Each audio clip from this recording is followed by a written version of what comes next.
국민 거의 98%가 열광을 했습니다. 왜? 자기 민족이 지옥으로 느꼈던 그 프랑스에 대한 패배, 그걸 다시 복귀한 거잖아요. 예를 들어서 히틀러 상황을 예상해 보면 박정희 대통령 시대에 동경을 점령해서 일본 히로히토 천황한테 항복무서를 받아서 일제 36년에 한반도 침략을 반성하고 전쟁 배상금을 물기로 합의를 해서 항복무서를 받아가지고 박정희 대통령이 김포공항에 도착했다고 생각을 해보십시오. 대다수 우리 민족 거의가 박정희 사진을 들고 김포공항에 열광적인 환영을 했을 것입니다. 이게 바로 우익입니다. 이게 극우입니다. 극우. 민족주의 세력. 히틀러는 나치라는 게 국가사회주의 노동당이라는 뜻입니다. 독일 민족의 위대성을 강조하고 그 1차 대전 패배의 치욕을 반격을 해서 복수를 한 거잖아요.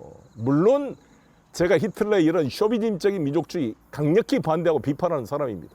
저는 김구주석님의 민족주의, 다른 민족을 존중하고 한없이 고양된 문화민족주의를 저는 너무나 지지하고 백범의 사상에 동의하는 사람입니다. 우리나라의 우익과 유럽의 우익의 차이를 설명하기 위해서 제가 비유를 든 것입니다. 우리의 우익이라는 사람은 뭡니까? 지금 논란이 된 백선엽 장군, 일제시대 때 만주 군관학교의 전순인 간부학교에 자원 입대해서 만주국의 괴뢰국가, 일본의 괴뢰국인 만주국의 장교가 돼서 간도 토벌대에 들어가 중국과 우리 한국의 독립운동 세력을 적살하고 탄압했던 민족 반역자 아닙니까? 이게 어떻게 우익이 되냐고요. 전부 해방이 됐으면 전부 반민족 행자로 처단시켜야 될 그런 민족 반역 세력이었는데 남북이 분단되다 보니까 또 6.25 전쟁이 일어나다 보니까 군사력, 준비된 군사력이 없으니까 일제시대의 군 경력을 가진 사람을 갖다 쓴 겁니다. 우리 군에서 이승만 대통령이.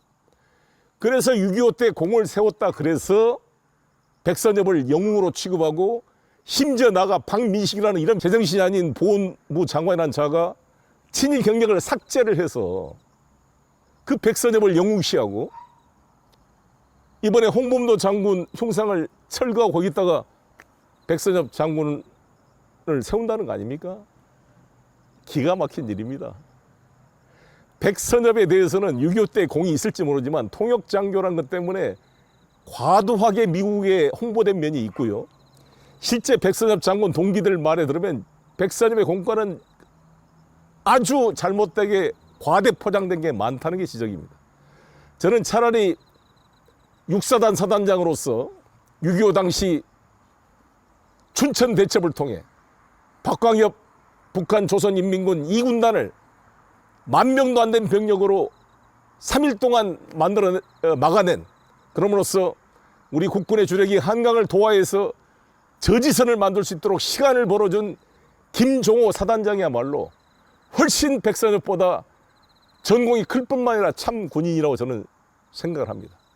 김종호 이분도 일본군 장교 출신입니다. 그러나 김종호 장군은 충주 출신으로 일본 주오다이 갔고 중앙대학교에 다니다가 학도병으로 끌려간 거잖아요. 그런데 이 백선엽이나 박정희 이런 분들은 학병으로 끌려간 게 아니라 자신들이 입신양명을 위해서 뭔가 권력을 누려보려고 자원해서 만주 군관학교에 입대하고 일본 육사를 나와서 이렇게 만주국의 장교가 된 거 아닙니까? 이건 우익이라고 할 수가 없어요. 그냥 민족 반역 행위를 한 겁니다. 지금 우리나라의 이 좌우 논쟁이라고 황당한 건데 지금 윤석열 대통령 행위는 저는 우익이 아니에요. 저는 민족 반역 행위를 하고 있는 겁니다. 반민족적 행위, 대한민국의 주권을 부정하는 행위를 하고 있는 것이죠. 대한민국의 대통령으로서의 헌법적 의무를 방기하고 있는 것이다 이렇게 생각합니다. 왜 우리가 이 일본 이 문제가 중요하냐면요. 지금 건국절 논란이 있잖아요. 저는 이 대한민국에 대한 정말 애국심을 가지고 있습니다. 저는 주사파가 아니었습니다. 학생운동 할 때도 저는 노회찬 의원님과 함께 인천 지역 민주노동자연맹에 소속돼서 주체 사상을 비판하고 자주적인 진보 운동을 고민했던 사람입니다. 저는 그때 팜플렛을 써서 주체 사상을 비판했다 그래서 주사파들로부터 공격을 받은 바도 있습니다. 제가 변호사 시절에 한 청년 학생들을 앉혀놓고 제가 강의를 한 바 있습니다. 어떤 강의를 했느냐. 여러분들께서는 아마 근현대사 공부를 하면서 우리 대한민국은 친일분자들이 만든 나라이고 그래도 북한은 항일투쟁한 사람들이 만든 나라이기 때문에 북한이 오히려 민족의 정통성이 있다. 그래서 북한을 동경하고 주체 사상에 대해서 호의적 생각을 가질 수지 모른다. 이렇게 제가 물었습니다. 마치 김일성이 태어나기 이전에는 4대 매국의 나라였고 김일성 주체 사상이 되면서 주체의 나라 조선이 된 것으로 여러분들이 오해할 수 있다 이렇게 지적을 했습니다. 그러나 여러분 내가 이렇게 이야기했습니다. 우리 5천년 민족이 중국에 복속되지 않고 단일 민족으로서 이런 국가의 또 민족의 정체성을 유지해 왔던 것은 김일성이 아니라 우리 선조 때부터 연개소문, 을지문덕, 강감찬, 이순신 수많은 장군 우리 선조들의 피어린 투쟁의 역사가 있었기 때문에 3천여 번이 넘는 외적의 침해에도 불구하고 이 국가와 민족의 정체성을 유지해 온 것입니다. 그리고 항일투쟁도 제가 이렇게 이야기했습니다. 지금도 이야기하고 있습니다만 김일성 부대가 항일투쟁한 사실은 맞습니다. 그러나 수많은 항일투쟁 중에 하나일 뿐입니다. 김일성의 항일투쟁으로 가장 알려져 있는 게 보천보 투쟁입니다.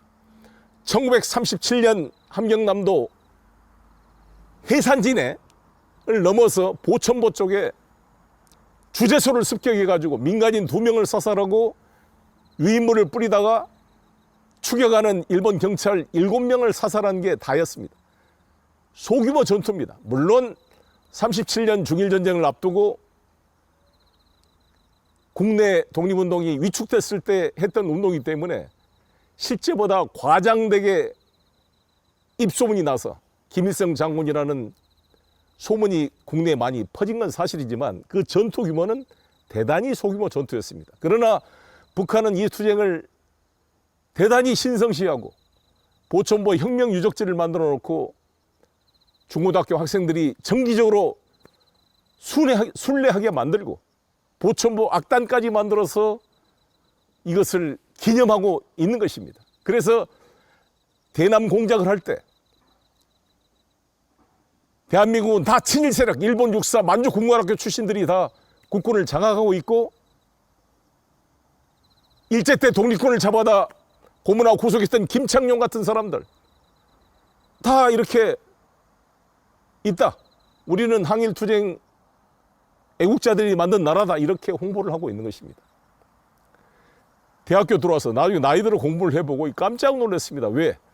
우리 대한민국 만든 민족주의 세력의 항일투쟁이 훨씬 더 규모가 크고 장구한 투쟁을 해왔기 때문에 그렇습니다.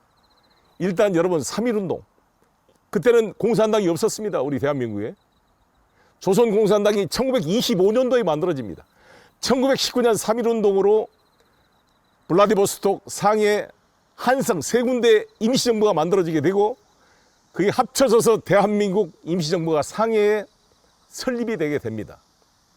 그 힘으로 1920년도에 홍범도 장군이 이끄는 봉오동 전투에서 우리 독립군 불과 4명이 전사했는데 일본군 정규군 157명을 사살한 엄청난 전과를 만든 것이 바로 봉오동 전투입니다.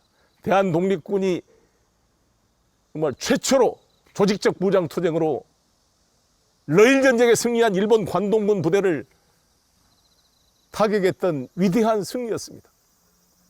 그 뒤에 이뤄진 청산리 전투에는 김좌진 장군과 같이 협력해서 60명 독립군 전사에 1200명의 관동군을 사살한 사단급 규모의 어마어마한 승리를 하게 된 것입니다. 이것은 정말 놀라운 일이 아닐 수 없지 않습니까, 여러분?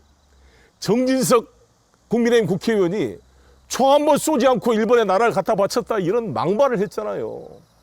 홍범도 장군은 1868년 평양에서 머슴의 아들로 태어났습니다.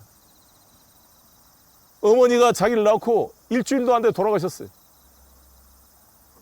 심청이 아버지처럼 어린 홍범도를 안고 아버지가 동양젖을 먹이면서 키우다가 9살 되는 때 아버지도 돌아가셔 천혜의 고아가 됐습니다.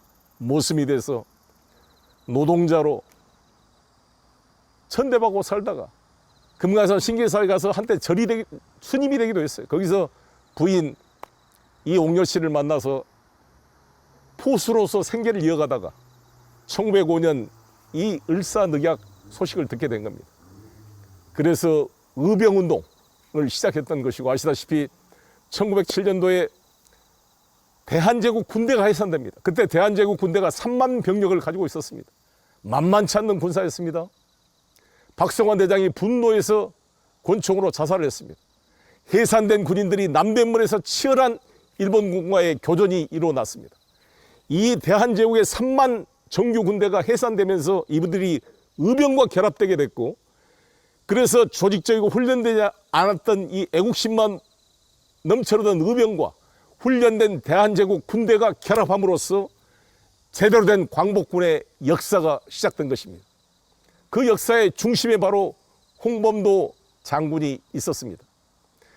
홍범도 장군의 두 아들도 1908년도에 전투 과정에서 큰아들은 죽고 둘째 아들은 백혈병으로 사망했습니다.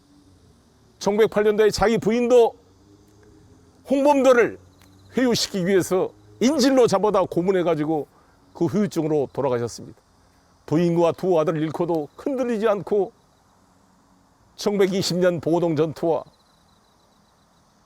청산리 전투에 빛나는 승리의 주역을 이룬 대한독립군 총사령관. 가슴만 들어도 벅차지 않습니까? 저는 보고동 전투, 청산리 전투 영화를 보면 총을 들고 그 영화 속으로 뛰어들고 싶더라고요.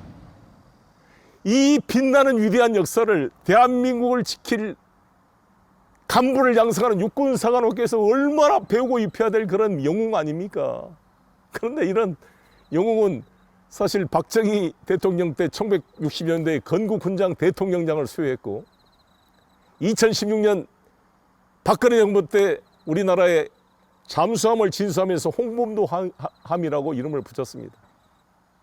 노태우 대통령 때부터 북방 외교를 하면서 카자흐스탄과 외교 관계를 수립하고 이 장군의 위해를 모셔오려고 노태우 대통령 때 노력했지만 안 됐습니다. 왜? 원래 평양 출신입니다. 북한의 눈치를 봐야 됩니다. 카자흐스탄이 북한과도 수교하고 있으니까. 그러나 이걸 끊임없이 노력을 해서 드디어 문재인 대통령 때 2021년도에 장군님의 유해를 꿈에도 그리던 이 조국 땅 대전 현충원에 모시게 되었습니다. 감개무량한 일 아닙니까? 우리 모두가 울었습니다. 정말 대한민국 상공에 우리 자랑스러운 우리 대한민국 공군 조종사들이 이제부터 장군님의 유해를 안전하게 모시겠습니다. 피가 끓고 눈물이 앞을 가렸습니다. 제가 이준석 야당 대표와 함께 대전 현충원 안장식에 참석했습니다. 이게 8월 18일입니다. 근데 그걸 갑자기 캠프 데이비드 협정에서 기시다 총리하고 뭘 내락을 받고 왔습니까? 이거 다? 이 일본군과 싸웠던 독립운동가들을 다 빨갱이로 몰아서 없애라고 뭐 이심전심으로 기시다하고 합의를 하고 온 것입니까? 핵오염수 방출은 허락을 해주고 동해바다를 일본으로 바꾸는 것도 아무런 문제제기도 안 하고 관함식에 우길기를 두고 참가하는 일본 군함한테 같이 경례를 하고, 아니 우리 독립운동의 영웅을 쫓아낸다고요? 그 이유가 1927년도에 소련공산당 가입했다는 이유로? 레닌한테 선물 받았다는 이유로? 그런 이유면 우리 동아일보를 비롯해서 많은 우익 인사들 평양 방문해서 전부 김정일한테 선물 갖다 바쳤습니다. 그리고 상식적으로 생각을 해보십시오. 그때는 소련이 우리 미국과 동맹국 연합국 우리 편이었어요. 우리 편. 반파시스트 연합 전선이었습니다. 이 히틀러와 도조 히데키 일본의 파시즘 군국주의 무솔리니 파시즘과 싸우기 위한 삼국의 연합군 아니었습니까? 영국과 중국과 미국. 소련이 다. 그래서 포츠담 선언, 여러분 포츠담 선언 전에 카이로 선언이 이집트 카이로에서 열린 선언 아닙니까? 그때 우리나라의 최초의 독립을 약속했던 게 바로 스탈린이 같이 서명한 겁니다. 여러분, 루즈벨트, 스탈린, 처칠이 했던 포츠담 선언에서 우리 조선의 최초의 독립을 공개적으로 표명한 것이 바로 그것 아닙니까?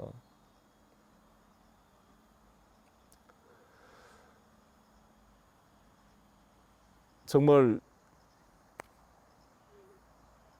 마음이 아픕니다.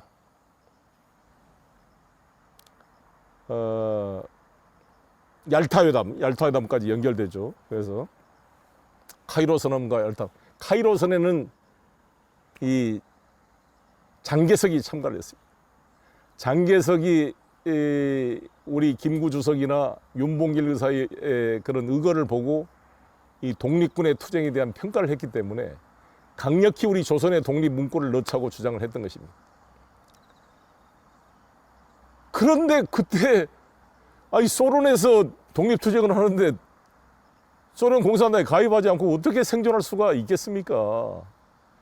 그걸로 그래서 이게 설명하기가 많으니까 자유시 참변 때 뭐 독립군 내부 투쟁에 소련 편을 들었다 이런 확인되지 않는 근거 없는 걸 자료를 가지고 홍범도 장군을 폄훼하는 사람들이 어떻게 그렇게 일제 영합에서 민족을 팔아먹고 같은 독립군을 사살하고 죽였던 세력은 그렇게 관대합니까? 이 국방부 장관 이종섭 장관님, 그리고 국민의힘 쪽에 공천 신청을 한 것으로 알려진 이 육사 교장 출신 육사 동문회장이 그런 말도 안 되는 망발을 하고 있습니다. 정말 가슴이 아픈데, 홍범도 장군은 1943년도에 돌아가셨어요. 아니 그 소련 공산당에 적극 간부로 활동했으면 어디 가서 저렇게 초라하게 살았겠습니까? 카자흐스탄까지 스탈린에 강제 이주돼가지고 거기 고려극장에 데서 거기서 매표소에서 일했다는 거 아닙니까? 부인도 돌아가시고 두 아들도 죽고 혼자 남은 어르신이 노년을 쓸쓸하게 가난하게 극장 매표소 직원하다가 42년도에 독립을 바라보지 못하고 돌아가신 분이 뭔 소련 공산당에 뭘 했다는 거예요. 그때는 6.25도 나기 전이었고 일제와 싸우고 있었던 우리 연합군의 일원이었는데 반성을 해라고? 일제의 야합에서 민족을 도륙을 냈던 이 반역자들이 반성을 안 하고 있는데 미친놈들 아닙니까 지금 이게? 홍범도 장군을 저는 평양에서 모셔갈까 걱정했어요. 북한 평양 출신입니다. 만약에 홍범도 장군을 그 평양에 북한이 먼저 모셨다고 생각해 보십시오. 우리 외교에 우리는 패배입니다. 패배. 우리 대한민국이 홍범도 장군을 모셔온 것은 외교의 승리 아닙니까? 민족의 정통성을 확립한 중요한 요소가 되는 거 아닙니까, 여러분? 우익 여러분, 자칭 우익 여러분, 태극기 부대 여러분, 이 태극기가 어떻게 생겼어요? 이 태극기는 고종 황제부터 대한제국 때부터 공식 국기였고 1882년 조미 통상 소조약 때 이미 태극기가 걸어졌습니다. 박영효가 만든 게 아닙니다. 이 친일분자 박영효가 만든 게 아니에요.